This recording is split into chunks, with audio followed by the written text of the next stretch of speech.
Welcome to Geek Nerd Tech on Black Hollywood Live. Today, we talk about our president-elect, Donald Trump. You are tuned in to Black Hollywood Live's Geek Nerd Tech.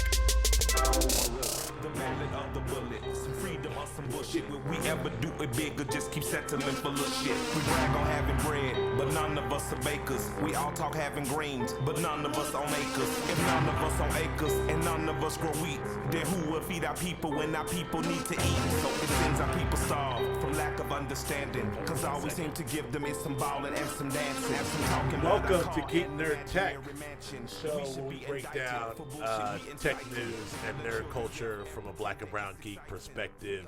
I am Joe Braswell, joined as always by Mr. Kitty Shine. Yes, sir. We are listening to KM. Mr. Atlanta's own Killer Mike, Yes, sir. a Bernie bro. Yeah. But I guess a Hillary convert, but a Bernie bro to the end, pretty much. But very, I love Killer Mike in the sense that he doesn't just use music as his platform for expressing, his social political views, but he's actually out boots, foot and boots in the streets, trying to promote, a different type of consciousness. So yeah. And not only that, he's also been very active. His latest thing he's been on and still is on is just this whole the notion of black banks and supporting black banks and they have these two or That's three right. black bankers that he's really with, Yeah. and trying to get everyone, all of his everyone to be a part of this black owned banks. 100%. More independence within with our economics, right? Yeah. Yeah. But I looked into it. My man's only got like 3 ATMs, but It's okay. but We got to start we somewhere. gotta start somewhere, man, we had a normal show. We'll there's plenty of tech news to talk about, but there are some things that we feel are probably a little more pressing than kind of what the goings on at Facebook and Amazon and Twitter are. Yeah. Namely, the goings on of our country, of these United States. Last night, over by a pretty decent majority, our country voted Donald Trump, Donald J. Trump, Donald J. Trump as our president-elect, which is, it's been a good 13. It's been a good 12 hours, maybe about 10 hours since that was called, maybe. Yeah. Almost. And I got about 2 to 3 hours sleep. Yeah. We're all like physically and emotionally depleted. And I just didn't know. I called this morning and I was like, I wasn't sure if we do the show. I'm not sure that I can do the show. I'm not sure if I should be on a hot mic. Yeah. We had some breakfast. We talked it out. I feel a little better about being able to express ourselves. But I think it's important. It's a degree of catharsis. In the sense that catharsis, in the sense that we want to be able to at least have the platform to express our views and release it, because keeping it within only builds the frustration. So absolutely glad that we continue to do the show. So I want to just this let me we can talk first. Let's talk about I want to talk to you about sort of watching this. I mean, it's a slow moving car crash, but it's actually been a slow moving car crash for about a year and a half. But it was really a slow moving car crash last night, and I just watched as the rest of the country did in disbelief as state after state got redder and redder and redder and redder. Yeah. And states that were previously blue, red, Yeah. counties that were previously blue turn red. There's a lot more going on here than a rejection of Hillary or a support of Donald Trump, and I just want to get your thoughts and reactions to what was going on with you as you were watching and kind of what you were thinking. Yeah, I mean, I think definitely your analogy of a slow car crash and just seeing frame by frame, each state going from blue to red, or each state being projected as Donald Trump is the winner. I mean, and then juxtaposing with my emotional, framework and just anxiety was very rapid pace. It's like, okay, my blood's boiling, but seeing all this in slow motion, it was just like within myself, I'm battling like, hey, what is happening? Like, I'm thinking of my child, I'm thinking about young folks, I'm thinking about the future of this country and world, and like where people are with their consciousness and just how people align with their values and with their ethics, and just how insidious this whole thing is, and really how split literally split this country is. But in a way, I had to remind myself historically, it's always been this way. And I think having some degree of comfortability living in California and not really seeing a lot of the juxtapositions of race relations and just the inequities of this country, not really faced with that, because I don't live in middle America or various places where people confront that more often. I felt like that kind of veil was placed over my eyes, and just, I felt comfortable, and that kind of was stripped away, or the reminders like, hey bro, like, this is, it's 2016. Yeah, we have Obama for 8 years. We have a black president. Yeah, there are some improvements, but really there are a lot of things that have been the same since we as black folks have been in this country. But I feel, and I want to throw it back to you just to kind of get your initial reactions and takes. But I feel like for me, I always have to put things in a historical context, and I can't just take the emotional elements and lead with that. It has to kind of be a confluence of both, because if I just go with all emotion, how I'm feeling, I'm going to be depressed. Right. And I might say or do things that are not strategic, that are not well thought of. But putting things in historical context at least gives me promise and hope, because I feel whenever there's a tragedy, whenever there's moments of pain, there's always moments of promise and moments of triumph that soon to follow. And I think that having such an extreme example of disparity and inequality, and having America led by a person that is blatantly racist, I think will do so much education for the world.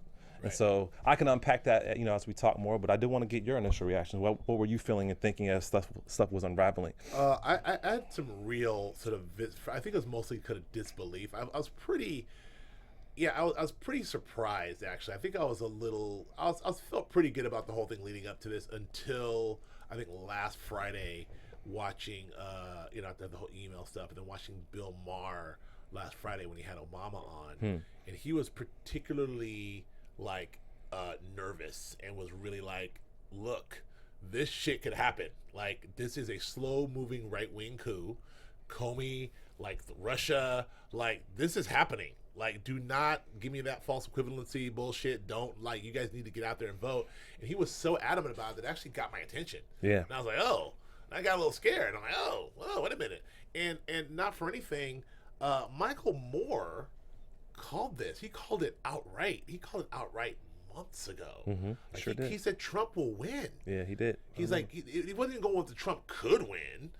But Michael Moore is but he's a guy who is from Michigan. Yeah, understands white working class guy as an ardent Democrat, and his boots on the ground himself, and is like, something's going on in this country, and Trump is speaking to these folks. And he was like, and everyone, including Bill Maher, was like, come on, Michael Moore, just don't, he could win. He's like, no, I don't know, man.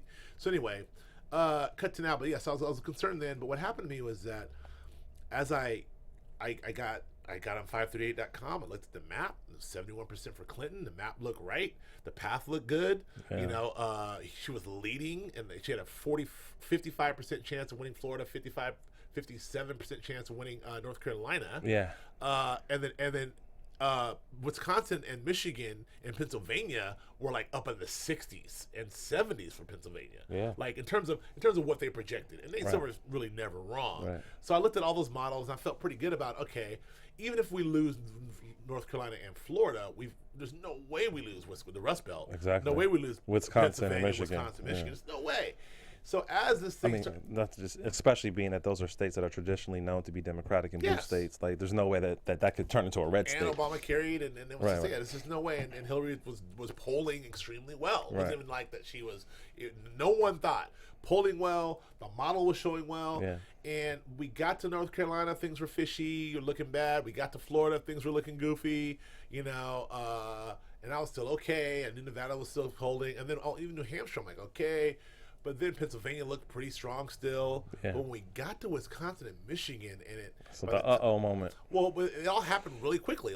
North Carolina, Florida fell, then North Carolina fell, and then Wisconsin and Michigan were close. Yeah, too close. Yeah, too close to call. And I was like, that's not supposed to be close right now. Exactly. New Hampshire was losing, which was supposed to be a win. Right. And that's when I knew something was problematic. going Yeah, it was wrong. troubled. And then Pennsylvania began to turn, and then it just went bad. So I to answer your question, I was in shock. I think I was just in shock as I watched the whole thing, and until they announced. I didn't see the actual announcement. I actually left the house. You have to go take some breaths. Yeah, and, so I don't know. I was in shock, and I remained in shock until this morning. I mean, I have a degree of shock as well, and almost like an emotional numbness, or I felt a myriad of emotions, from anger to disappointment to sadness to hopefulness. But when I think of from even a technological or even a social media perspective, or just where we are in terms of how we are able to serve metrics against things, and how we acquire numbers and analytics, and just the polling mechanisms for how they were able to project, hey, Clinton is up, X amount of points, 9 to 10 points, and then how all that is kind of like promoted through the media, and how that built up our hopes in terms of, oh yeah, this is definitely going to happen. Like we're excited, and to have that kind of like just literally overturned right before our eyes. I think that's what's most jarring about it, is because I think if people would have known, it would have been like a close race based on what the media was projecting, based on what research said. I think that it wouldn't be as the reverberations of this wouldn't be as great. And I feel, and I made this analogy to you offline, I feel like the whole country's been hit with a massive earthquake, and we're all just kind of like standing here, figuring out what we're going to do with all this rubble around us, It's just, I don't know, man. It's so many things that we could talk about in terms of direction and what are the appropriate steps of moving forward? How do we get past the emotion? What is the historical context that we should be viewing it? What is the framework for how we should be analyzing this? And man, I feel like just takes as a parent, takes as a black man, takes as just a person I think that has decent set of values. Like what is our personal responsibility to this country, to our community, to our world? You know what I'm saying? And I don't know if you're viewing it or asking those questions, but that's definitely what's running through my mind, at this time. I am asking those questions. There's a lot of like really, like, I don't call it whatever you call it, come to Jesus moments or whatever, like some real in real time, just having these moments of like wake up calls, essentially. Yeah. Like real wake up calls as to like sort of what's happening, and it's slow. Speak to the parent thing. I mean, Van Jones had that thing in real time last night on CNN where he like got a little teary eyed and talked about, what do I tell my kids? And that was a brilliant expression, by the way. Very brilliant. Yeah, like you tell your kids, not to bully, not to this, not to that, and then looking at that guy, and I got to tell my kids that like this guy got elected. Yeah. And not only that, like he very eloquently talked about this being a sort of a white lash. Exactly. And this is very much against sort of what's happening in popular culture right now and in culture. And then also it's 8 years of Obama. Exactly. People felt marginalized or pushed out. I mean, this is what's happening to the white working class. They're really strong feeling about that, and they're speaking out about it. And I feel that's exactly. I think that's a great analysis, in the sense the white lash against Obama, not because of his policies or because of his political orientation, but because of his skin color, because of his race, because he's a black man. And I think that to me it defies the sense of logic and just solid values. Like everything that Trump has represented on his campaign has been antithetical to any good, sensible way of living. Like he's disrespected every type of group, every type of ethnicity, every type of grouping. And I feel like tells it like it is. It tells it like it is. But I feel like the white supremacist values and the white privilege, I feel that is what's being enforced, and what we're seeing in front of our eyes is that in that's what's being executed, because it's not about the future. It's not about your children. It's not about the environment. It's not about education. It's not about just good decency and just good relations between people and expressing our humanity. It's about, hey, me feeling like my whiteness is being at the being represented at the forefront. And 8 years of Obama and seeing all these things that are culturally happening, I feel like my whiteness is being suppressed. I want to get back to that. This is an interesting thing. I'm very curious as to what the people who are consciously and subconsciously who feel this way from a cultural standpoint and the reaction that they've had, if this is in fact true, which I do believe it is true, what do they think these next 4 years are going to bring? Like, what do they think that all the black people and black culture and gay culture and diversity just going to disappear? Yeah. Like, what do they, like, Trump's going to have everyone eating bologna sandwiches and mayonnaise? Like, or whatever? Like, I don't like, what's going to happen exactly? Like, is he going to enact laws that suppress cultural, like, no more Beyonce concerts? Like, I don't understand what's going to happen. I'll get back to that in a second. But I do want to, last thing I want to move on to the how this happened. Because I want to get into some analysis, and I think that you and I had some pretty decent analysis as to the how, and I want to talk about that. But I just also want to talk about, just finish on the reaction piece. Mm-hmm. I think for me, like the biggest sort of like moment of disbelief that I had some with my friends on text and everything else is that that this is the country we live in. Like, I kept telling myself throughout the entire election, I was so angry, like that I can't believe that people thought these things, were affirming these things, that people at the Trump rallies, Trump was allowed to do this, that people blah blah blah. I was so upset that like the statistical number of the non-college educated white males, and now we learned that it's not just non-college educated white males, it's also college educated white males and college educated and non-college educated women. Right. I think college educated women still broke for Hillary, but like those three categories, I mean, white men, college educated and non-college educated. Yeah, we're high. And non-college educated women, they all broke for Trump. So, exactly. I mean, but anyway, the point is that like I was just like that they thought and affirmed all these things. It was that I saw in front of my face. It made me feel like I used to say, and Bill Maher and people say that the Republicans live in a bubble. Their facts are in a bubble. They're in the bubble. They're in the bubble. They're in the bubble. What happened to me is I feel like that maybe I was in the bubble. That's exactly what I was going to say. I'm in the bubble. Yeah. Because I'm like in a world where I talk to people who are college educated, who are informed, who are liberal. I live in California. I talk to people in New York and California and Atlanta and big cities and and Denver and all the people. Like, people seem enlightened. No one I know is really talking that mess. It's the illusion of inclusion. Like, we feel because we have certain material possessions or certain access, or we feel our lives, our personal lives are going in an upward trajectory, that we feel included in the fabric of what America's supposed to represent. But that's an illusion. When you really start to strip it away and you look at things systematically, like it's full of madness and full of dysfunction and just the hypocrisy of it all. You know what I'm saying? Like, we represent this concept of freedom to the world, but look at what's happening within our towns, cities, and communities. Yeah. Like, look, we talk about the popular vote, right? And it's literally split 50-50 damn near. Like, 100 million people voted for Trump, 100+ million people voted for Hillary. Like, literally, the country is split. Yeah. Like, and so that says that's not something that just happened. That's always been the case. Those aren't ideological lines. Those aren't political ideological lines are split across, right? These are cultural and racial lines are split across. Like, we're talking about everything from LGBT rights to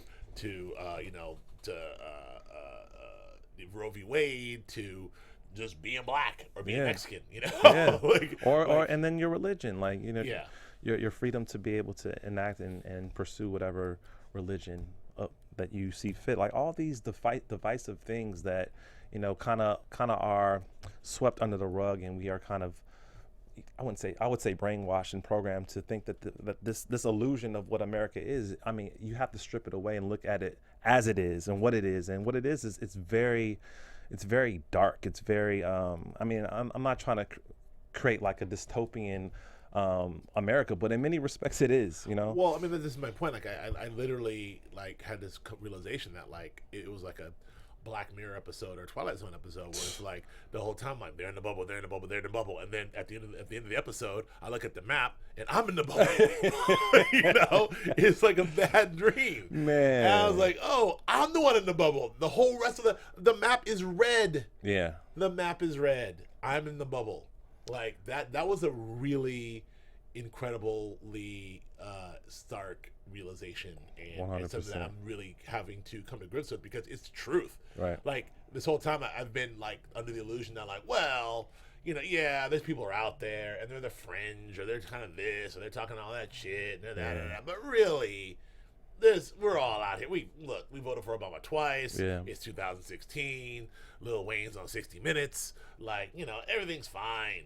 And then the map is red. Let me ask you this, man. I mean, we talk about this often, but just us as a people, as Black folks. But I wanted to ask you, as it related to, you know, our participation in this election and how we showed up or how we, you know, didn't show up as it related to voting.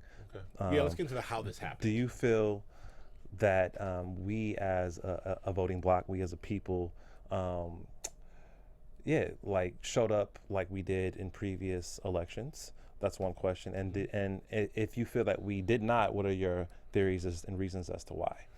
Well, I think that what's frustrating about this, I was talking to my daughter about this morning, like one of the most frustrating things about this is that, you know, there's been documented, and if you haven't seen the documentary 13th by Ava DuVernay, check it out. There's excellent documentary, there's by the way. systematic, like, you know, institutional, since Reconstruction to now, like efforts to sort of like, you know, get Black men and Black folks out of the voting picture and into the, you know, into wherever else, and, you know, marginalized box. And incarceration is the easiest way to do that. Yeah. No, it's Reconstruction it's you know, Nixon did it, Reagan did it. They're on record by saying it. Mm-hmm. So now that we know it, so we have thousands and literally a generation of thousands of Black men and women who just can't vote ever for the rest of their lives. Done. Like again, for Nixon and Reagan, mission accomplished. These millions of people can't vote; they're felons. Yeah. Latinos too. So there's them. So that's already there. Then you have another group of millions. Statistically, as you were telling me, like younger, more millennials, but it's just another group of millennials who are voting age who aren't voting. Disillusioned, disenfranchised, have no political, are completely apolitical. I call this the Little Wayne group. Man, they're just not voting. They don't care. Whatever the system, whatever. I don't give a Yeah. And then you have the millions and millions of registered voters, the Obama coalition, people who went out and registered to vote, that didn't die, didn't go away, didn't disappear, they're still registered to vote to 08, the millions more who registered to vote in 12, exactly, the millions more who registered to vote in 16. Correct. So you have all of these people, it's all about Black folks only, and I'm talking about like young people and Latinos and everything else, who are ready to go. If they vote, maybe we win. If they all vote. I disagree.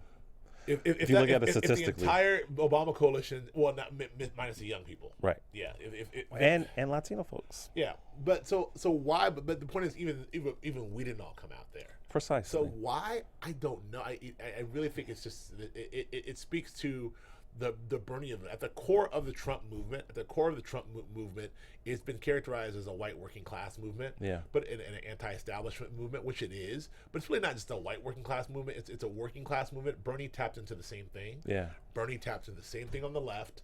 Elizabeth Warren's tapping into the same thing on the left, and it's an anti-establishment. Like, the way the system is working now is not work. We need to change the system. We're all sick of the system. Yeah, of course. We've all been born into the system. We're sick of the system. You know, Washington's and that's what Trump did. They tapped into, and that's what Bernie tapped into. Bernie lost, and Hillary came in. I'm the system. Yeah, the system's gonna work. But it splintered the party as well. And I think Black folks are like, oh, the system, right? Fuck the system. It was. I mean, you're part of incarcerating us. The Clintons are a part of incarcerating us as a people. But I feel. What do you think? I feel, as it relates to Black folks and our disillusionment and a political stance, is I feel in a way America as a concept and in execution is very Shakespearean in the sense that, hey, we all want something that we can never have. Right. Almost like Romeo and Juliet, they want to be in love, but that love can never be manifested because of all the other. I feel like that's the narrative of America, because of the original sin, because of slavery, because of all these things that went into building the concept of America. It's so polluted and so. It started off off such negativity and corruption. I feel like that what we all dream to have can never come to fruition. And in that sense, I feel that a lot of Black folks feel like their vote is meaningless. It's like, why am I doing this? Every time I do this, I don't see any result of me doing this. And I get the argument that our ancestors fought for it. and that we should exercise that right as being citizens of this country. But time and time again, election after election after election, if we cast our vote and we go about this process to have our viewpoints and to fight for the dreams of our children, and we never see the results, it's like, well, why would I continue to do that? I mean, and so that's where the apathy comes from. That's where the disconnect comes from. That's where the lack of education comes from. And I think that is detrimental to us as a people. But I think that having such a polarizing result as Donald Trump as president will at least give us a different context in how we discuss these things and what we do as a people as it relates to our political efforts and our how we socialize ourselves around certain issues. But I feel that was kind of another depressing mark on the chalkboard as it relates to what our people were able to achieve with this election, because I felt we should have and could have done more in terms of just showing up, because I feel like, yeah, these two people aren't representing us, in the best way, but we still have to exercise the right that we do have, which is to vote, and even if it is voting for Hillary or someone else. But we definitely don't want Trump in there, because he's not going to represent us at all. Let me ask you this: what happened with Latino? What happened with the Latino vote? Because the Latino vote, I mean, Trump is on record first thing out of the gate. Mexicans, rapists, criminals. I'm building the wall. That's the thing that I don't understand. Mexicans. I mean, he is very specific on Mexico and the border of Mexico. Yeah. And frankly, our Latino population in the United States isn't made of Mexicans. It's made of Latinos. They're Dominicans. They're Cubans. They're Puerto Ricans. They're South Americans. Absolutely. So there's a lot. But what happened? I kind of talked about this a little bit. Man. I know kind of what happened in Florida. Like, we talk about the Cuban population have historically voted overwhelmingly Republican, not just because of religion, but because of where they came from, the anti-Castro,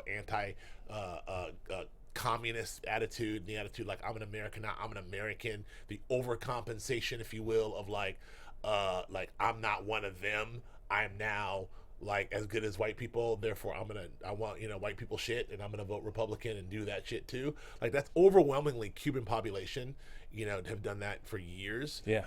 And when you think about all of that, all those folks in throughout the Southeast and the Northeast, you don't have a lot of Mexicans. You have a lot of Puerto Ricans and Cubans and Caribbeans and Dominicans and all that stuff. And, so that's a whole different sort of vibe there. But when you talk about the Southwest, Texas, we know Texas has a traditionally low Latino turnout, right. high Latino population, low Latino turnout. That's just a cultural thing in Texas. Yeah.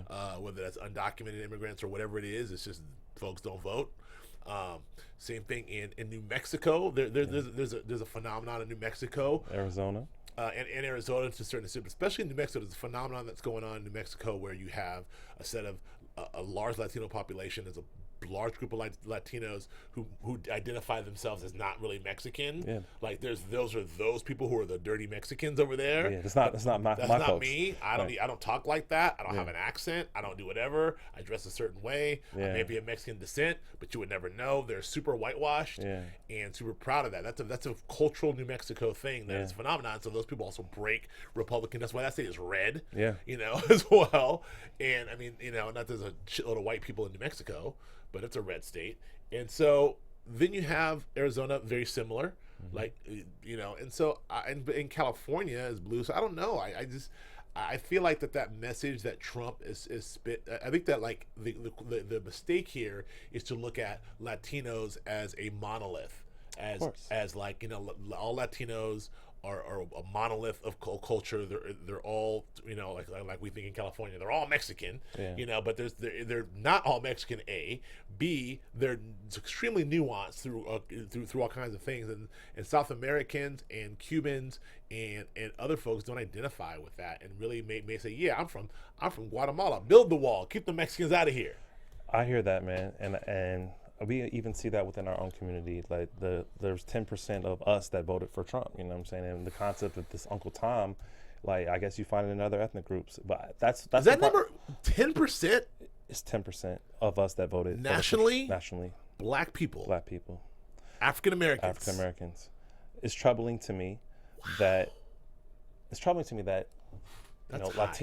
Latino folk, Black folk, what was identifiable about what Trump was presenting or saying that would make them cast the vote? Because number one, Trump never once outlined anything he's going to do. Sure. So like, what is he saying? What is he presenting? Your communities are bad. You walk down the street and get shot. Yeah. How is that fertile ground? How's that fertile ground to put my vote into? You know, there's nothing that. I mean, maybe that's just the framework in which I view things, but it's just very difficult for me to see. Like, if you just ask yourself practically, if you look at it just facts, like what you see, what the trajectory is, what the history is, like what has he done, what has he said that's going to make you want to vote for him? I can theorize, aside from his, whatever his stance on the, his so many documented racist issues in New York, and including his full page ad against the Central Park Five. Yeah. But like, I think I can theorize that his message to working class folks who feel disenfranchised and left behind. I mean, look, they're black factory workers too. They're black coal miners too. They're black working class folks too. Like, these people feel like their jobs are getting shipped. These people are affected. They're folks in Detroit and Madison, Wisconsin, and Durham, and all these people who in Virginia, like, who maybe feel disaffected by the system. Of course they do. And maybe feel that whatever Trump is talking about from his economic message, which is what, which is nothing. Which is I'm gonna get the best people, but that's my point. But whatever that is, look, 100 million people bought it. So hey, you're right. Whatever that message is, like, people bought it. But why did millions of black folks buy it? That's what I'm asking. I think that people, what we don't like is we don't like the system. We don't like the establishment either. We don't like the establishment either. That's why we voted in Barack Obama. That's why even Bill Clinton initially was like, he was not. I remember thinking, like, Bill Clinton is slick. He's not, like, he's kind of a centrist. And then once he got in, second, I was like, okay, Bill's cool, Yeah. And then I didn't really know at the time that what his crime bill was doing at the time. Of course. But I was all, and still am pretty pro Bill Clinton except for the crime bill. Right. But like, and Obama, like, represent something very specific. Like, you look at, even John Kerry. You look at just our Democratic candidates.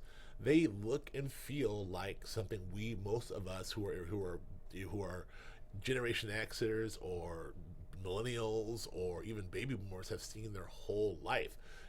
Baby boomers are still waiting for JFK. He ain't coming back. And millennials Generation Xers are still looking for Clinton. Mm-hmm. He ain't coming. And millennials had Barack. Yeah. But he was, so when Hillary comes in, that's not the answer. Mm-hmm. That's not what they're looking for. So yeah. I don't know. And it's this people people really talk about, I think at the end of the day, and I really hate to say this, but for this climate, not only for this climate, Hillary was just the wrong candidate. She's just the wrong candidate. Yeah. I mean, she's just, not that she wasn't qualified, and she's literally was the most qualified person to ever run for office. She was, 30-year public servant, blah, blah, blah, blah, but she's also a lifelong politician who has a shitload of baggage and a shitload of things from the Starr fucking investigations to Lewinsky to Whitewater to so many investigations and so many things that the Republicans have done that, whether they're true or not true, mostly untrue, mostly debunked, that stuff sticks over 30 years. Yeah. So people who just even tangentially kind of half know about Clinton, yeah, man, she's always doing some lying, dirty shit. Like that's what people know. Like, oh yeah, she's a liar. I know about her. I just, my whole life. I'm 30 years. I'm 32. Yeah, Clinton's a liar. Yeah, man. I mean, I see those points as well, and I tend to agree with that as well.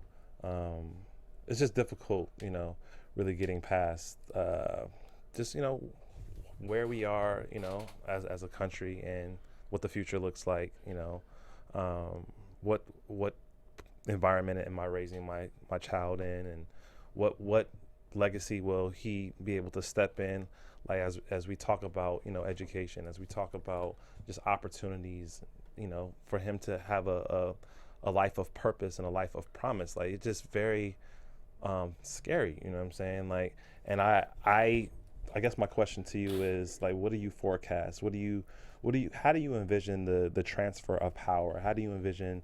I mean, because shit, like they have the Republicans have, and Trump has, every branch of the government. First time it's happened in years. Exactly, executive, judicial, and legislative branch of the government. I mean, like, what? So my question is, what do you forecast is going to happen? Doom. No, that's not funny. I'm not optimistic about sort of like the immediate legislative future, or how the 100,000 people who did not vote for Donald Trump will react. How half the country will react to this. It's a just numbers alone. It's kind of a bad mix when you have half the country on one side, and then you have both the House, Senate, Supreme Court, and the president over here. Right. Like, that's a bad mix. That's 100%. like, we're going to impose this stuff, and I know half you guys don't. Plus, there's another 100 million that didn't vote. Of course. So who are sitting there like going like, oh, this is stupid. But like when they start dropping those laws, and these dumb motherfucking millennials on Snapchat were like, what happened? Right. Like, well, how come I don't? Like, shit's gonna get like real. But I think that's the beauty of it all.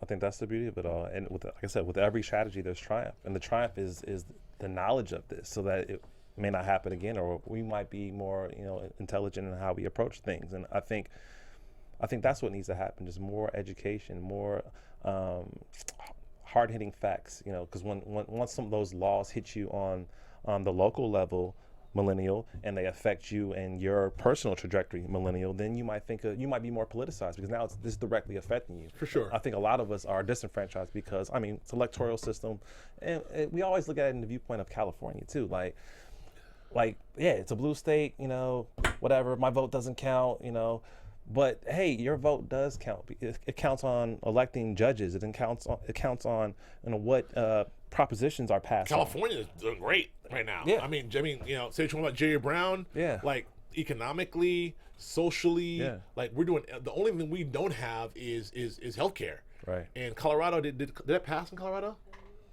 Colorado had the single payer healthcare, up on their ballot. Like, if we can get that on our ballot in 2 years, I mean, California is doing pretty good. If you give me healthcare in California, like, what am I complaining about? Yeah. I mean, but. I don't know. I want to go back. I know we're going to get out of here soon, but there's so much to cover. But I just want to get back to a little bit about the how. Just touch on one thing, because it's a really key point that Lola brought up actually last night. When I'm just railing up against sort of like, in general, to everyone I knew about, the Obama coalition not coming out. Like, what's happening in Michigan and Wisconsin? Like, if only we were voting, this wouldn't be happening. But a couple of things happened. Actually, Trump got out the vote. Like, the red counties got even redder. Yeah. Like, people who haven't voted in 16 to 25 years, 24 years came out and voted, especially in Florida. They got in their swamp boats and wherever they got the bottom feeders of this country. Those rural parts of the country found their way to the voting poll and voted hard for Trump, and they never vote. Exactly. That'd be the equivalent of, like, inner city black folks who never voting. vote. Exactly. It's very similar to what happened in 2008 with Obama. Correct. Yeah, like, people who never voting. Right. Like, it's hard to poll against those people that are disenfranchised, because you don't know. On paper they don't exist. They don't exist. They don't answer polls. They don't answer phone. They just pop up like, I'm voting. Right. And so that's the first thing. Second thing is especially in the Rust Belt, he flipped so many Democratic white counties, so many white suburban counties that voted for Obama, like, flipped for Trump. A lot of these counties flipped for Trump. And I think that speaks to the arrogance of the DNC and Hillary Clinton as a campaign, not to be able to have more resources or more visibility in those areas, because historically, traditionally, those are blue states. We're going to win them. So why in your war room, why even put resources there? Because, hey, it's a done deal. We got that. They didn't fuck with Michigan or Wisconsin like they should have. Like, I mean, they touched them, especially Michigan, a little bit because of the water and everything. Detroit, but like Flint, but like they didn't mess with that at all. And so I think that was the biggest mistake strategically. What this looks like, so what this reminds me of, just like some small historical context, is what this looks like. The way this map is flipped, it reminds me of what happened pre-civil rights in the 60s. Like, when you look at all the maps, and people will tell you, and you think about like all working class whites were Democrats. Yeah. That's the working class whites for the party of Democrats. Like, this is the unions, these are the working class whites, whites, Democrat. The political strategists in the 60s, mid 60s, 70s, post JFK, saw an opportunity to flip those working class Democrats on what people are called, what they called at the time, wedge issues, which literally centered around integration, busing, crime, and those are all sort of code words for black people are coming to get you. Pretty much. So the wedge issues turned out to be racial issues. Of course. Civil rights. And civil rights movement was really kicking in like 1960 through 1965. So, got it. Oh, and so white folks got those wedge issues flipped it. I'm a Democrat on I'm a Democrat through and through, except for on civil rights, segregation, and that's it. So this is kind of what happened now. You have a whole collection of white folks who are, this whole political correctness background, like, who are really like, I'm not a racist, like I like all people, I like everything, but I'm super uncomfortable with all this black shit that's happening around me, and the black president and all this stuff, and I can't say anything, and I can't do anything, and then the Mexicans are taking their job, and Muslims are everywhere, and like Beyonce is always on TV, and gays are getting married, and Muslims are protected. I'm not even allowed to say anything about it, because if I do, I'm a racist or a bigot or I'm a homophobe, and I'm just a normal person, so I don't know, this is bullshit. And Trump's like, yeah, blah, blah, blah. He's like, yeah, exactly, Trump. That's what I've been wanting to say. Yeah. And we had like the last thing I'll say is you have that mini kind of like Bradley effect, which in 1984, when black mayor Tom Bradley of Los Angeles went for governor, overwhelmingly the polls were like, he's going to win like by a landslide. But what happened is people said they were going to vote for Bradley, but they got in the booth and they couldn't vote for a black dude. I think he lost by a landslide. I think to that point too, a lot of people, in terms of the polling mechanisms, we talked about this earlier in terms of, visibly, or publicly, I'm not going to say that I'm going to vote for Trump or tell you that I'm going to vote for Trump, but privately I will. And so it's very hard to gather the right analytics against that. And we talk about, bot technology on social media and how a lot of especially with the Trump campaign, like a third, if not more, of his followers on Twitter were not real people. Not real people, but the messaging, the propaganda that was being enforced through Twitter and Facebook, that's swinging people's perception. Yeah. And so you have the overt racism, you have the covert racism. Yeah. Silently, I'm going to vote for Trump, but publicly, I'm cool. I mean, there's just two factors. There's people who are like loud and proud, like like sort of the alt-right, like borderline white nationalists, borderline racist, people who are like, I don't give a, I'm saying it loud and proud. There's like, and then there's those people who really don't want to be at a dinner party talk about I'm voting for Trump because they don't want to be at a dinner party and be like, well, Trump is kind of good, right? And then get yelled at by their liberal friends or yelled at by people who voted for Obama in 2012. But in that voting booth, they're looking around like Trump, and that's what you saw. Exactly. Like you saw that. It's almost like the Trump Bradley effect. I want to talk about DraftKings real quick, and then we're gonna give her some final thoughts and get out of here. DraftKings is still happening. Football season is still happening through the election, through everything else, and I'm still losing in both of my football leagues. So DraftKings, thank goodness for DraftKings, so we can play every single week. If your season's going poorly, just like mine, doesn't matter. With DraftKings, you can draft a brand new team every single week. It's 1 week fantasy football, no season-long commitments. You never have to worry about the waiver wire and all that other bull crap. Everything is brand new at DraftKings.com. You have all kinds of contests. You win your share of $1 million this week. You can play every week. What you want to do is go to DraftKings.com, start a new season at DraftKings.com. Use our promo code GEEK. You can play for free with your first deposit. That's promo code GEEK. Play for free to share you're in over $100,000 in total cash prizes this weekend. Only at DraftKings.com. That's DraftKings.com. Eligibility restrictions may apply. Check your website for details. We were going to end this, and you were kind of talking about what the path forward is, and sort of like an optimism, and what we have to look forward to. I want to ask you what we're seeing now is immediately you've seen this whole movement of, and I'm not sure how I feel about this, but the Cal exit there's a whole movement of like California, we want to secede and be our own thing, and like there's a petition out already. This is like real. There's T-shirts out already. Exactly. The like, state broke off in the Pacific Ocean. Exactly. And we're our own people. Like we don't know what's going on in the rest of the country, but we know what's happening here. Don't put us in that shit.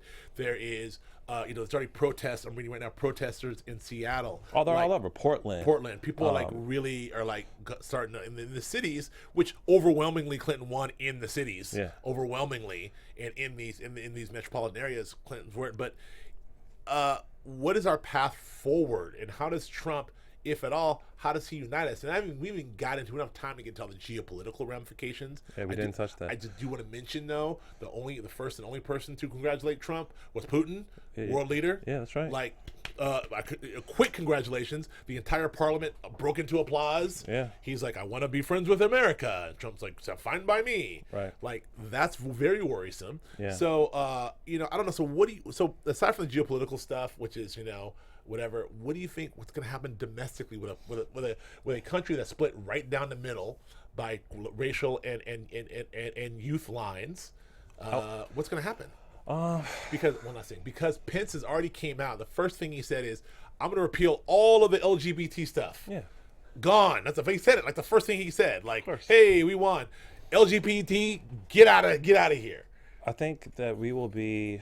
Well, I'll say this. I think that Trump embodied. We talk about this narrative that we've been experiencing for the last 2 years from Trump, announcing that he's going to campaign to now being president-elect. This narrative of this dark hero concept, and creating a climate of fear, a climate of climate of fear is the best way to describe it. And I think when you have a presence of fear, people's reaction to it becomes Pavlovian, in the sense that, hey, when you put a mouse in a maze and you put the cheese here, the mouse is going to do the same thing every single time. And so whenever you're confronted with fear, you're going to make a reaction that's not necessarily rooted in intelligence or logic. And I think that's what we have here. And I think that is going to create a climate of deep introspection and deep analysis, deep reflection, all those things. And I think that, I keep saying it, I feel that whenever you have something that is adversely negative, it's only going to birth something that's beautiful and positive. And I feel that we're going to be in a climate of protest, which we've already been in, but it's going to be more and more. I think what America represents internationally is going to be questioned, and I feel other countries are going to really be responsive to this. I think we're going to have a lot of effects as it relates to our relations globally. Obviously, race relations is going to be something that's going to always be at the forefront, because that's how America was formed. Right. All the things that are divisive, all the things that contradict the ideals of America, I think we'll have to literally face. And yeah, they might be able to promote these concepts and get things passed legally, but I think grassroots wise, and I think in terms of there being a movement of younger activists and people that are more politicized, I think we're going to see that more. I think it's going to really force us to be, involved. Like the apathy is going to diminish. That's what I foresee, because you can't sustain an environment with so much incongruities and imbalances. Like, there's going to be a point of conflict, and I feel that that's where we're headed. How does that conflict manifest itself? Through violence, protest. I think it'll include everything, every form of manifestation. We've already been faced with it. We've already been faced with riots in the street. We've already seen that in our country's history, and we'll continue to see. The history repeats itself. Right. And so I think that the difference with this is, I think it's so extreme and so adverse that I think that we might be a little bit more smarter in terms of how we deal with it. At least that's my hope. I mean, look, the map is done, right? Like, you mean the baby boomers are dying.